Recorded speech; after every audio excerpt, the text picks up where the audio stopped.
Yeah, this is part two of the frustrations of living among the Homo communia, the human condition because of HSD. Yeah, I'm not a religious guy and I don't really suffer from grandiosity. I do believe I am very, very different than 99.99% of you, but that doesn't mean I consider myself a genius. I just consider myself as the only guy I've met who's self-actualized into being an Homo sapien and who dares anybody to let them prove it to them transparently, except that they won't because there's a comparison to them at the same time, right? People don't realize that their HSD gets more intense because of me, because I don't suffer from it. So they kind of, their mind gets even more jumbled up when they interact with me, expecting human standards. So yeah, I don't believe I am linked to anything spiritual or magical or even that I have some sort of destiny when I was born. It's just a question of decisions over time and sticking to my integrity and my ethics and my morals and my values and my standards that I've become, so alienated from my own species, but in a good way, except that, yeah, there's no benefits to this good way during the Anthropocene. But, like, before starting this video, I'm thinking, man, I'm jealous of Jesus, who died at 33, and I'm going to be 53, so I have to stick it out with this nonsense of somebody, let's say, that wants to be part of the solution and role model things. But again, I don't see myself in a grandiose way. I'd just like a simple life. And I think he probably did a lot more than I did, because, for example, he had friends, he had family, he had a career, he had interactions. So he was a hell of a lot more normal, like you, the Homo communia that suffer from HSD,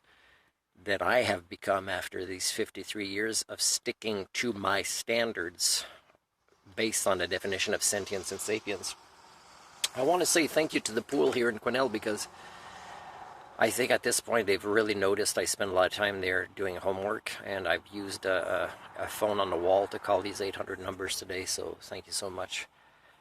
for that, and thank you to the electrician, who seems very cool. I think we could have a friendship if I stayed in this area, to actually be helping me, but it's very frustrating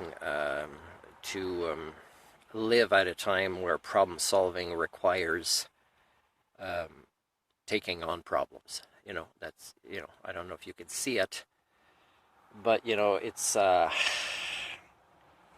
is you guys want to put the problem solving on somebody else, but they're no better than you are, and they don't even know you exist, these elites, most of the time, and they might even not even apply the right solutions, right? The problem solving they will apply is to benefit them within their roles and elitism in an ongoing way. So, of course, that means they are creating more problems for you when it appears they're solving things for you as well. I don't know if you can see this. I mean, for example, if they bring a plant to do, electric cars in your community, but don't work on public transit, and don't tax the rich so that you don't get screwed with electric cars as much as you got screwed with, petroleum internal combustion engines, while they get these bonuses and benefits, and they can drive and go anywhere they want,